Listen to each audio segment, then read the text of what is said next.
अनजाने में एक ब्राह्मण का अपमान हो गया, ये दुर्गति हो गई। हम लोग तो जानकर के अपमान करते रहते हैं। लोग पंडित जियों को तो ऐसे बुलाते हैं मानो किसी घर के नौकर को बुला रहे हैं। ऐसा नहीं किया आपने, ऐसा नहीं किया आपने, ऐसा नहीं किया। लोग घरों में पूजा पाठ कराते हैं ना, तो पंडित जी भी यहाँ गड़ा के बैठे रहते हैं कि इसने कितना पाठ किया है, कितनी देर तक बैठे हैं, कैसे पूजा करा रहे हैं। गलत है।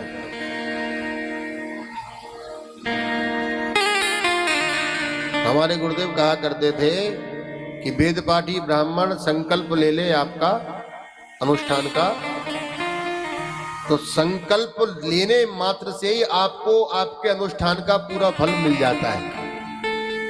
हाँ, आचार्य को कभी बंधन में नहीं रखना चाहिए।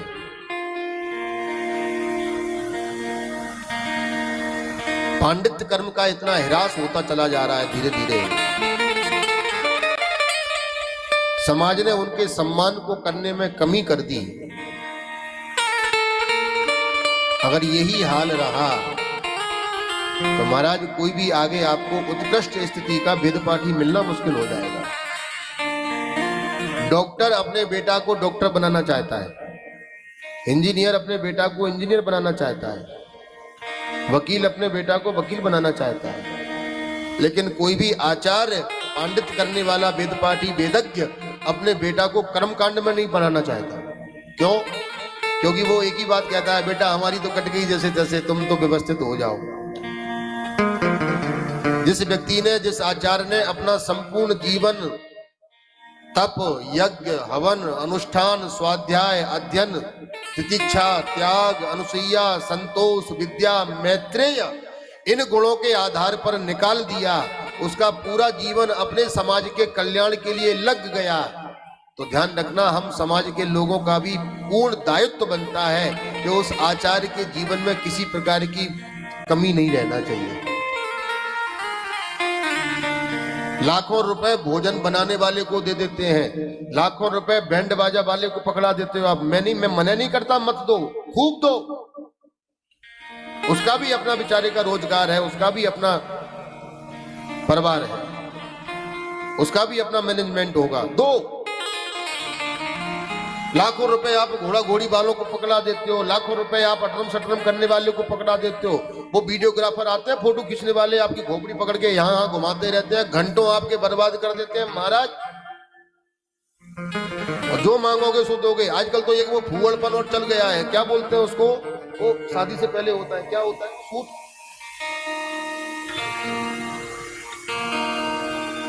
कुछ ऐसा ही नाम होता है उसका, vending suit, photo shoot, bending shoot, pre bending.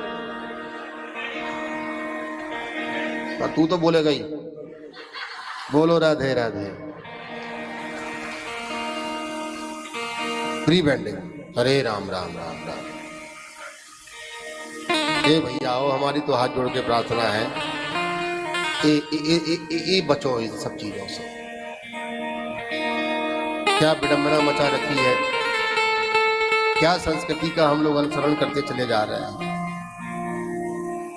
मैं भारत के बाहर जब कई देशों में गया ना, आपको सच बता रहा हूं, वहां के लोग जो पाश्चात्य संस्कृति में पैदा हुए, पाश्चात्य सभ्यता में रहते हैं, सब प्रकार से संपन्न हैं, और वो लोग अपने जीवन से इतने वहां की संस्कृति से इतने ऊब गए कि वो हमारी भारतीय संस्कृति को पकड़ने के लिए, धारण करने के लिए लालायित रहते हैं।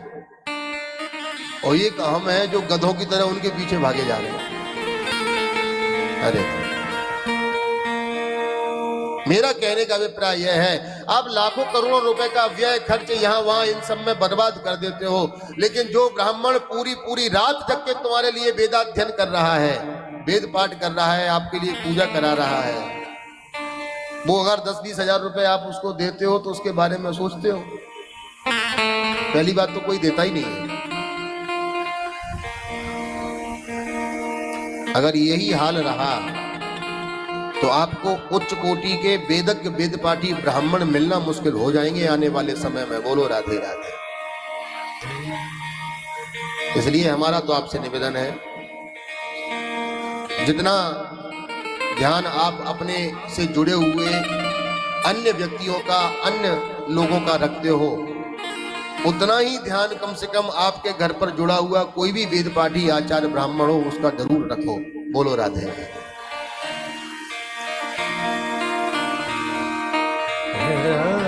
ब्राह्मण मर जाएगा भूखा पर किसी के सामने हाथ नहीं फैलाएगा।